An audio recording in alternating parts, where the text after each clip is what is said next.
हमारे किसानों को आर्थिक मजबूती देने में महत्वपूर्ण योगदान निभा सकता है। कई ऐसी योजनाएं हैं जिन्होंने न सिर्फ पोस्ट हार्वेस्ट के बाद किसानों को मदद देने का कार्य किया।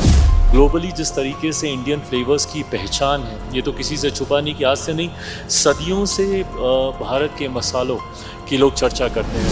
13.7%, तो वहीं 2023-24 में अगर आप देखें तो 23.4% के आसपास। देखिए, मुझे लगता है कि मेरे विभाग की जो जिम्मेदारी प्रधानमंत्री जी के द्वारा दी गई है, this comes with a huge responsibility. जो भारत जैसा देश, जो कि कृषि प्रधान देश है, हमारे किसानों को आर्थिक मजबूती देने में महत्वपूर्ण योगदान निभा सकता है। मेरे प्रधानमंत्री जी का लक्ष्य है that by the year 2047 India को, भारत को एक विकसित देश बनाना है, और मुझे लगता है कि उसमें इस सेक्टर का एक महत्वपूर्ण योगदान है। कृषि प्रधान देश होने के नाते जहां पोस्ट हार्वेस्ट से जुड़ी हुई कई समस्याओं का हम लोग को सामना करना पड़ता था, पिछले एक दशक में आपने देखा होगा कई ऐसी योजनाएं हैं जिन्होंने न सिर्फ पोस्ट हार्वेस्ट के बाद किसानों को मदद देने का कार्य किया, बल्कि कई नए एंटरप्रेन्योर्स को भी खड़ा करने का काम किया। और ये मैं टायर 1 टायर 2 की मैं बात नहीं कर रहा, रूरल सेक्टर की मैं बात कर रहा हूँ।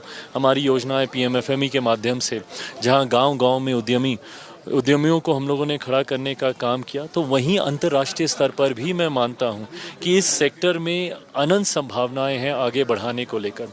ग्लोबली जिस तरीके से इंडियन फ्लेवर्स की पहचान है, ये तो किसी से छुपाने की आज से नहीं, सदियों से भारत के मसालों की लोग चर्चा करते हैं। Top north to down south जाइए, ईस्ट टू वेस्ट जाइए, अलग अलग व्यंजन, अलग अलग स्वाद हैं, जिसकी आज की तारीख में पहचान अंतर्राष्ट्रीय स्तर पर भी बन रही है। ऐसे में प्रोसेस फूड की डिमांड ग्लोबली काफ़ी बढ़ती जा रही है। पिछले एक दशक में भी अगर आप देखें तो जहां प्रोसेस फूड का एक्सपोर्ट मात्र 13% के आसपास 13-14 में था, 13.7%, तो वहीं 2023-24 में अगर आप देखें तो 23.4% के आसपास ये वृद्धि हुई है। तो ये अपने में दर्शाता है कि इस मार्केट की, इस सेक्टर की संभावनाएं काफ़ी हैं। One to each, I mean, as and when what is needed.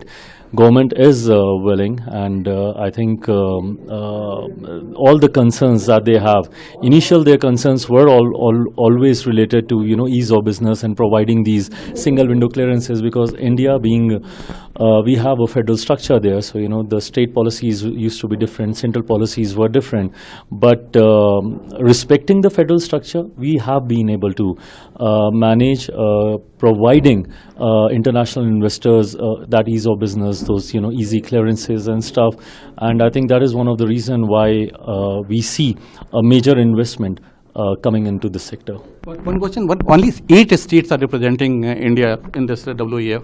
Do you think that more states should come and give their representation? Well, I mean, I think this is one platform where globally the countries come and they represent.